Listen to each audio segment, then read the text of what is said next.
What's up everybody, AnimeX here, and in this video, I'll be adding yet another part into the What If Naruto the Tensei series. And while you guys have probably been enjoying these videos with no like goals, I did make it clear that part 1 of Naruto and Shippuden I count at least as different entities. So this will be the end of a no like goal zone, at least for now. I may set another challenge for you guys to absolutely body so I don't have to do like goals on this. But this is season 1 of the series, I guess you guys can count it. And if you guys want the series to continue into Shippuden, I'm going to need 5k likes to show that you guys want more parts. This is it, 1, to give me a break from this series, and 2, so I can work on 3 new series that should be coming out next week. That means that I'll be wrapping up part 1 with this video, so sit tight and listen for that. As usual, I'll be recapping the last part of the series and jumping into the new material. So without further ado, let's get started.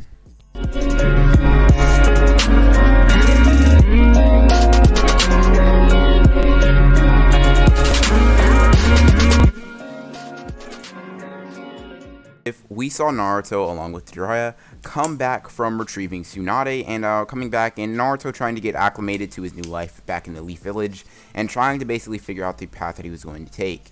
And in that episode, a lot of things happened. We saw Sai confront Naruto and attempt to kill him, although Naruto killed him instead.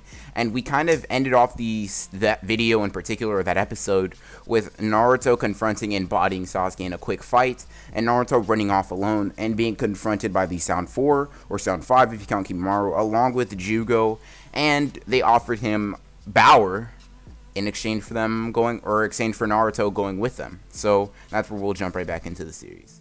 Now, like I said, we left off with Naruto being confronted by the Sound 4, along with Jugo and Orochimaru, who are, after attempting a more violent route and failing, they wish to try a much more diplomatic approach when recruiting Naruto. Now, Naruto, hearing that he could possibly become strong enough to take out the Akatsuki, and even give him the strength to subjugate the Jubi to his control, makes Naruto almost instantly accept without any hesitation. But before he does, he asks them, "How do you plan on making me stronger? How do you think you can make me strong enough to fight that level of powerful ninja?" This is where Orochimaru comes into play, and he slithers from behind the Sound 4. Now, Naruto, seeing Orochimaru, is extremely confused because he thought he had been sealed away by Hiruzen. The thought of Hiruzen, though, and not being able to save him reminds Naruto of his past failures and weaknesses, and if he was stronger, and if he had been offered this earlier, and he basically would have been able to save Hiruzen, and his inability to do so actually makes him very upset. So when Orochimaru says that through his training he can help him become strong enough to conquer the world, and basically conquer meaning he'll be able to control and body everyone that tries to hurt him or his family or his friends, Naruto accepts. Okay, where do we start? Orochimaru smiles as he knows that he's enticed Naruto in his own devious plans. "First, I must mark you with this."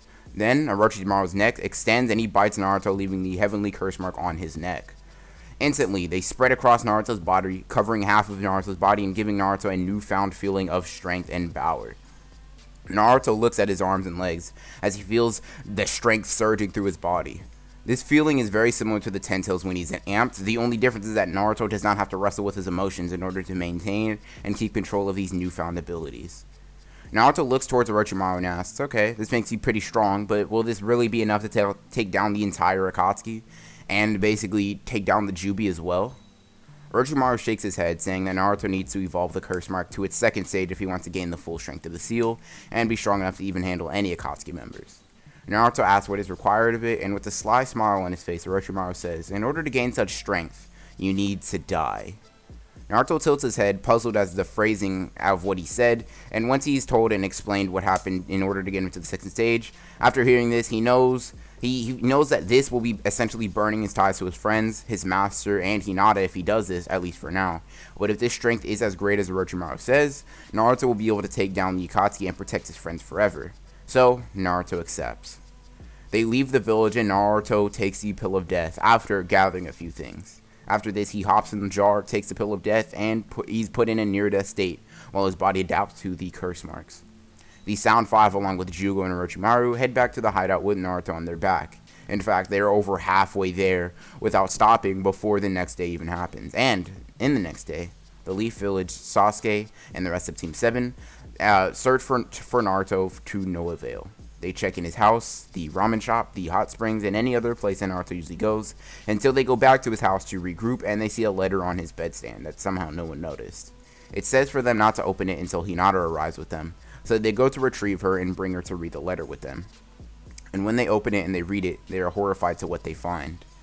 The letter goes into detail on what Naruto is doing and doesn't say what direction he's going or basically where the hideout is going to be, and when he tells them to give Naruto 2 full years until they search for him or at least deem him as a rogue ninja because he's going to train with Orochimaru in order to get strong enough and then kill the Akatsuki one by one, he basically needs time, and he wants to flip the script and turn the tables on the Akatsuki, making them the ones that live in fear, making them the ones that feel hunted. The letter ends by saying that he was sorry and that even though it seems like he turned his back on them, everything he's doing it for them and for their safety. Now, when they finish it, Sasuke punches one wall just due to the sheer anger that he has that Naruto would leave the village like that. Sasuke is also mad at Naruto that he wouldn't tell Sasuke about his plan and confide in him and basically tell him what he was dealing with emotionally. Kakashi feels like he's failed yet again, similar to how he did with Obito and Rin. But this time, he couldn't even protect not just a comrade that stood side by side, but a student of his as his master. Sakura feels like all of the harsh words that she said to Naruto are the last thing she'll ever get to say to him, and even though she doesn't care all too much for Naruto, she does have some remorse for her actions. Hinata, though, is the one who took this news the hardest. She starts tearing up and crying as Naruto's left the village, and she was a large part of this reason. Because Naruto feels the need to protect her, Naruto left the village in seeking strength that could surpass anything that could ever hurt her. They all take this letter to Jiraiya to see his reaction to this and see what he deems worthy that they need to do, and Jiraiya knows that they won't be finding Naruto until he wants to be found. Jiraiya knows because he's been trying to find Orochimaru's hideout for years now, years and even decades, and Jiraiya has still yet to even make any headway. Jiraiya balls up the paper in frustration and anger and tells Hinata, Sakura, and Sasuke, and even Kakashi that they'll be training under him and Tsunade until Naruto makes his presence known again. That way, when Naruto does make himself known, which he will when he's going to attack the Akatsuki, they'll be able to attack him and force him to come back the hard way.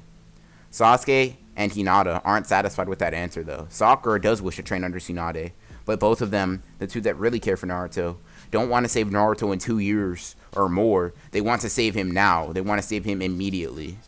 They tell Jiraiya this, and he mirrors their sentiments, actually wanting to go out and search for his student, the one he's known as the Chosen One. Right now, he does wish to go out and get him, although he knows that if Naruto left last night, then with no leads, they will have no hope of finding him. So Jiraiya alerts Tsunade as they start arranging Sasuke, Hinata, and Sakura to be placed under special training underneath the legendary Seinen, Jiraiya.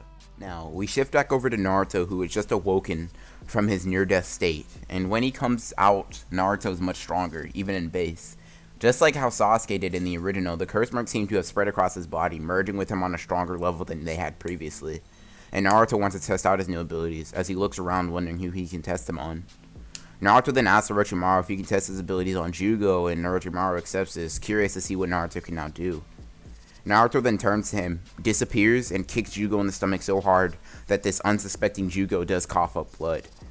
Now, this shows the gap in strength between a basically curse mark amped Naruto, or one that had basically been amped by the Orochimaru's chakra, versus a regular, even Jubi amped Naruto, who even with a tail wasn't able to handle Jugo, at least not as easily as he is now.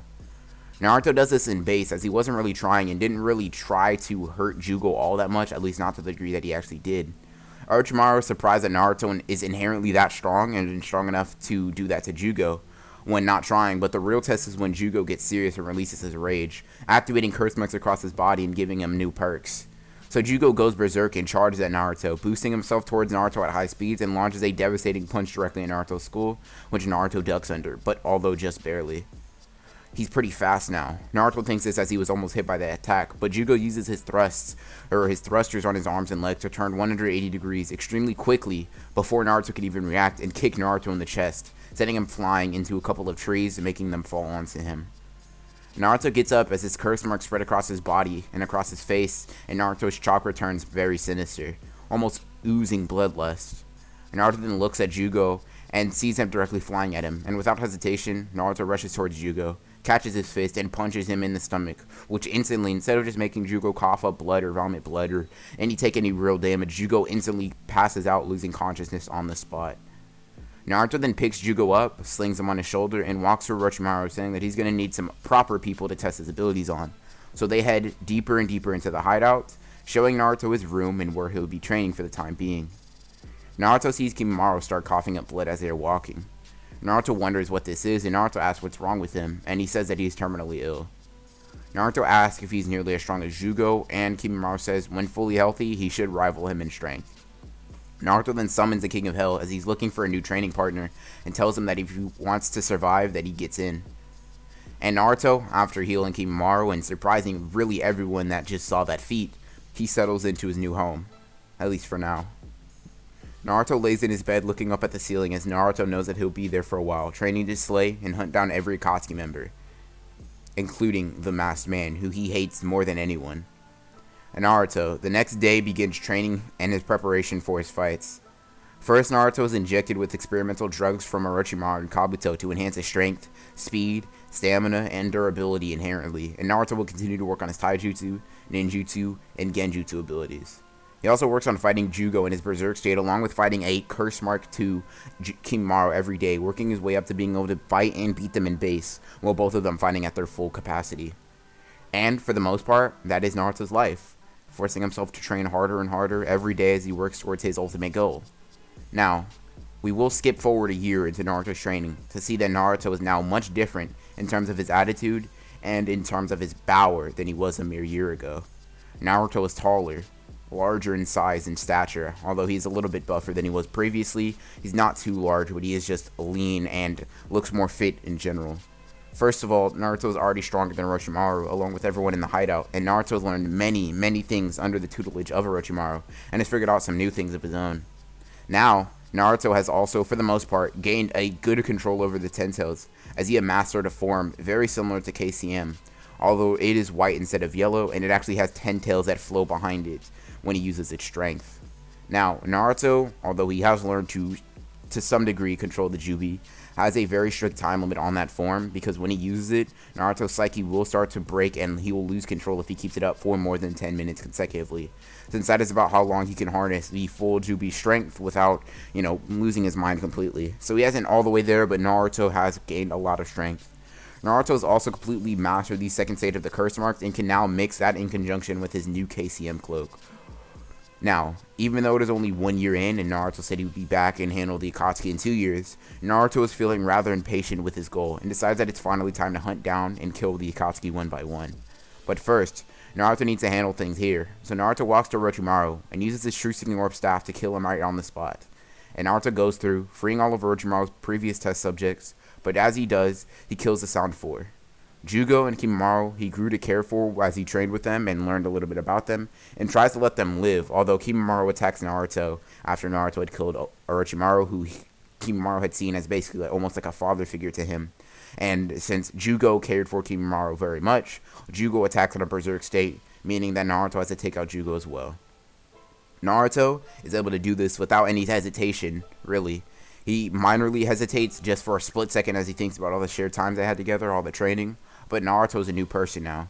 He is the embodiment of revenge, or at least for now. Naruto has a goal and he's dead set on it. He refuses to give up for any reason, and he will not stop until he kills all of the Akatsuki members, including the Masked Man, who, as I've said before, he hates. Naruto then walks out of the hideout and manifests a version 2 five-tailed cloak. Naruto does this in order to use a Jubi bomb, or a Biju bomb you should say, but although this is to a greater degree than any one single Biju can output. Naruto then opens his mouth and shoots a Biju bomb or a Jubi blast, erasing the hideout off the face of the earth, erasing it from the map essentially, and also telling the Akatsuki to go attack him.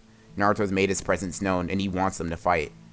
Naruto sits down on a tree stump that he's cut, letting his Tento chakra be sensed as he waits. It's finally time to hunt down the Akatsuki and you, the Masked Man. And that, everybody, is where I'm going to end part 9 to the What If Naruto the Tensei series. Now, if you guys want to see more of this, like I said, I count part 1 and Shippuden as completely different entities, so, there will be like goals for that, unless I put out another challenge that you guys just decide to demolish. But the like goal to go into Shippuden is 5,000 likes. Now, this isn't to punish you guys, this is for the sole reason of me having 3 new what ifs that I want to do over a week, a week's time. And this is the best way for me to, not stop this what if completely, although, let it gain some traction in the community, let you guys watch it, let you guys enjoy it, while I work on what if Sasuke had the 9 tails, what if Naruto was a Hyuga, what if Naruto was a Senju. Not necessarily in that order. Now, If you guys enjoyed the video, consider liking the button and subscribing and hitting the bell if you haven't already done so you can watch more of my what ifs and you can be notified for when I actually put these what ifs out. Now, I hope you guys enjoyed the video, and as always guys, this is Anime X, signing off.